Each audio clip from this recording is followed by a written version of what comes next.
Hello, grade 6 students. This is day 6 of STP Mathematics 1A lesson series.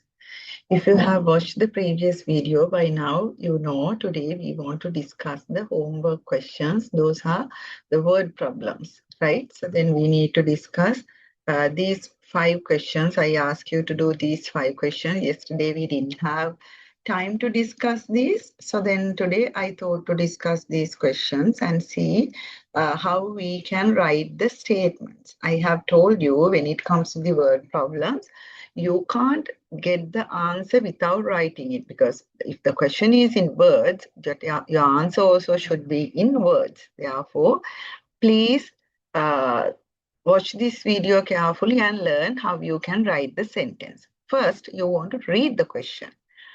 A boy buys a comic costing 22 pence and a pencil costing 18 pence. Now he has bought two items, a pencil and a comic, right? He pays with that 50 pence piece. How much change does he get? By now, when you read this, you should be able to understand what they are talking about. He has bought a comic and he has bought a pencil. First, you want to get the total of the items he bought. So that means you want to add the price of the comic and add the price of the pencil together, right?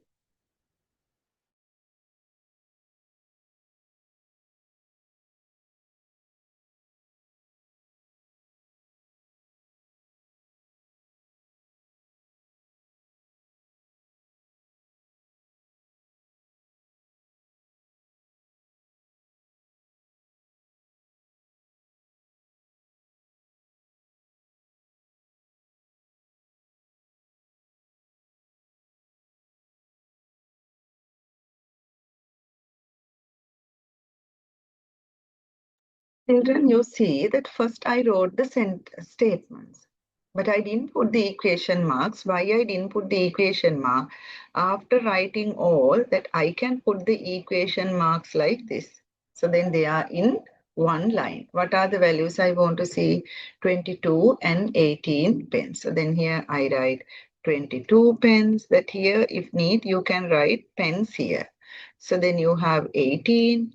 So then when you add them together, that you can get the total, right? So 22 and 18. We'll double check whether the items, yeah, 22 and 18. So then you add 22 and 18, it gives you the answer 40, right? So this is your total cost. Then the next part of the question we do, the amount he paid, right? Amount he paid, right? The total cost, sorry, the total cost, the balance. That is what we want to find. First, you find the total cost separately, right? That is one part. So you just see the way I'm writing the total, the amount he paid 50 pence. So then you can use the same, the P line here, that the P letter we have written. Total cost is 40. The balance, how do you find? You want to subtract this time. And here you add and 10 pence, right? So then what they ask, how much change does he get? How much change does he get? So then we write, therefore, he gets 10 pence change, right? So then the cost of the comic, cost of the pencil, total cost. So then you find the total cost, you want to add them together. The amount he paid, that it is 50 pence, that here on top that I have used P letter, so then it validates for that it is relevant for all the items I am writing in the down, right? So that is the reason I use the equation mark in one line there, then I can write all the numbers in one line. So then no need to write pence, pence, pence here and there when I am writing the values.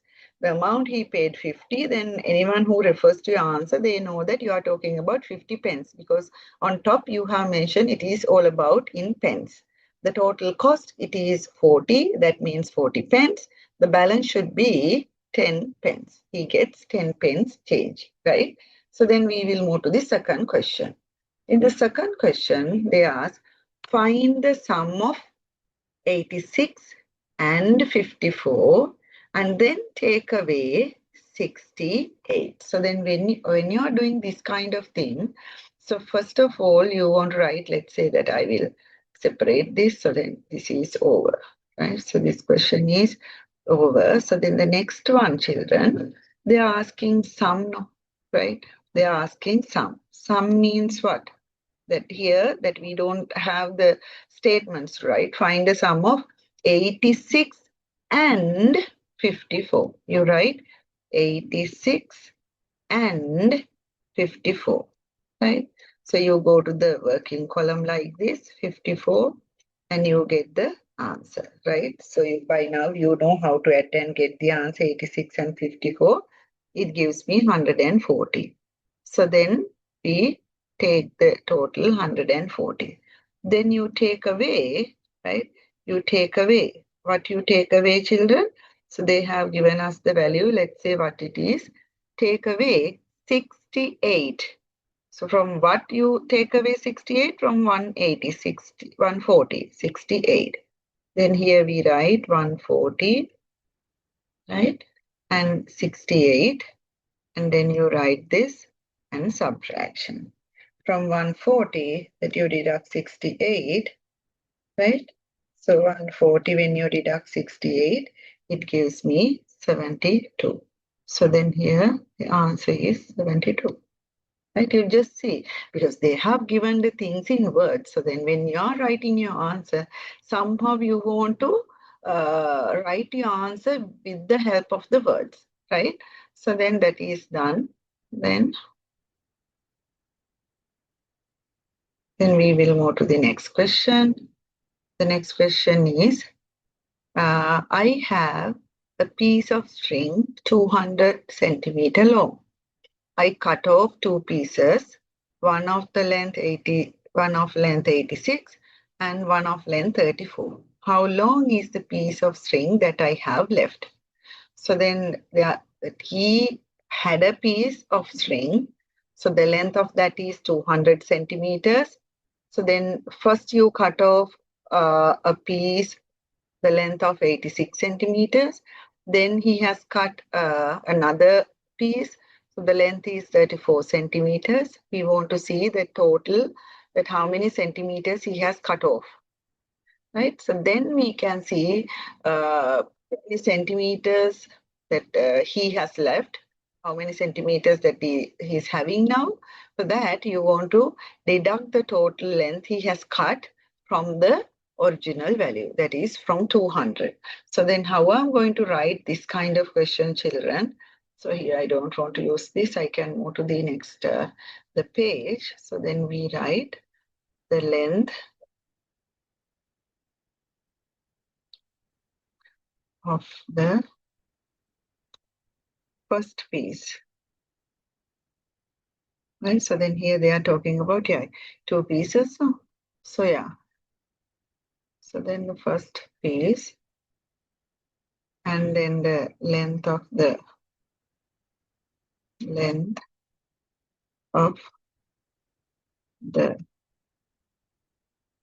second piece, total length.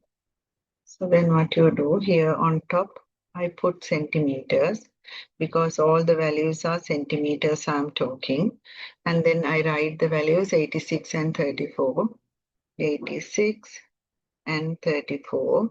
I want to get the total length. That means I want to add them together. Right, so 86 and 34, it gives me 120. Right, the length of the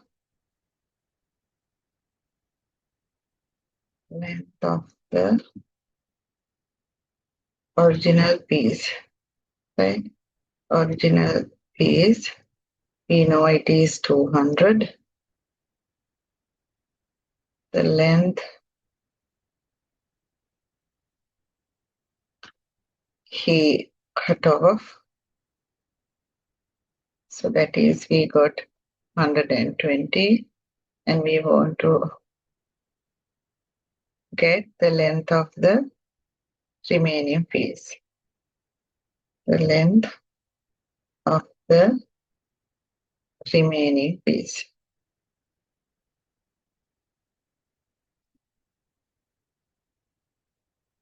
That is what we want to find, that is 80. So what they ask, that how long is the piece of string that I have left? So then he can write the length of the remaining piece is 80. Anyone knows that he is talking about 80 centimeters, right? We just see how I have used the equation marks and that how I have written the sentences. So then everything should be in order. And you can use the units on top.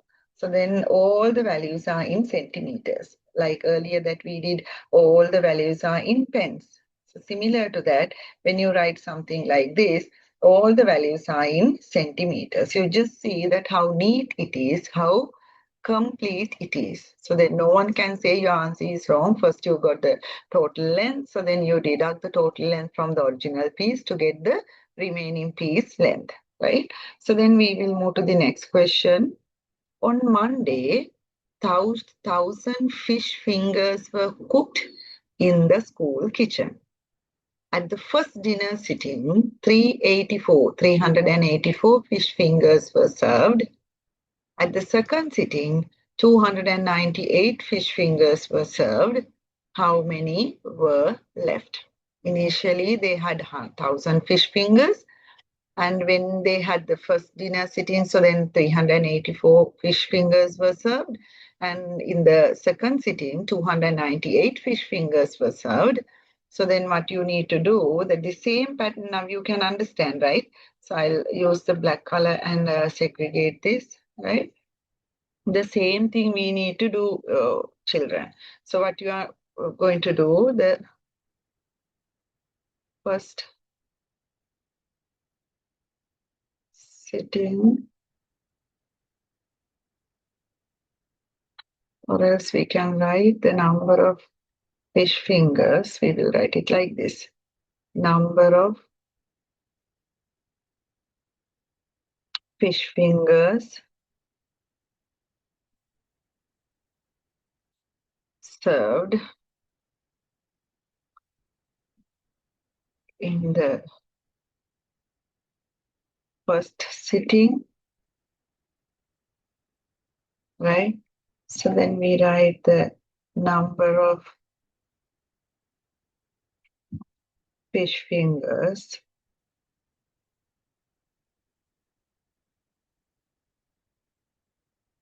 served in the second sitting.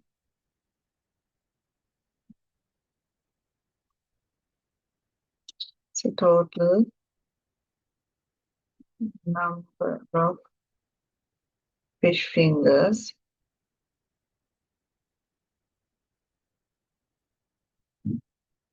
served. Right? So then I write them like this.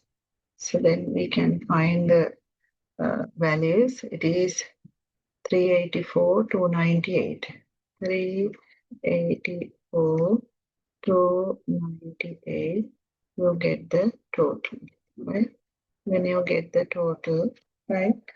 384 and 298, it is 682, right? The number of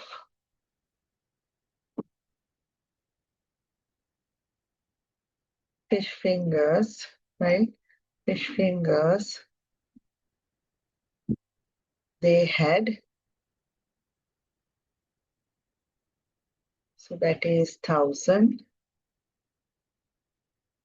Total number of fish fingers served, right? The balance. You might think sometimes, do I really need to do this much of things? And it is just that do I have any shortcut? No, you don't have any shortcut for this. From 1000, you deduct 682. It gives me 318, right? So you just see that that's true that you have to write a lot. There's sometimes the same thing, number of, we have to write the same thing. But it is complete, children, right? It is complete. So then the next one, the last one, find the difference between 190, 190 and 83, right? So then first you find the difference. How you are going to find the difference? That means you want to subtract the difference, in the sense that earlier, that when you are subtracting, the word they have used, take away. Here they are talking about another word, a difference. Find the difference between 190 and 83. 190 and 83. You want to write the answer now. But here we write 190 subtract 83. And you do this here in the working column. From 190, when you deduct 83, it gives me 107. And here I write 107. Then what we want to do, then add on 37. So then you add what? You just say that you have 107. For that you want to add 37, right? 37, and you write the answer. So then you write 107 and 37, right? So you add them together, okay? It gives me 144, and here I write 144. Now you just see, children, some of the students, some of the questions I did, I wrote full sentences and I use the equation marks and the units like this. That is one type of word problem you can have. The next type, you just see they have given us the instruction and I have shown it with the help of the words, and then I have showed the workings too in the right side corner. Again, there is another one that's similar to the question number 1, where you want to write the statements with the units. And see how I have written that kind of thing. The next one also like this. They are here that we don't have units. It's just number of something, right? So if you come across with units, you put the unit, that sign here on top, and you continue. But there can be some questions very similar to that, but this time you don't have any units. It is just a number of something. So this is how you want to do. And the last one you had, again, that's similar to question number 2.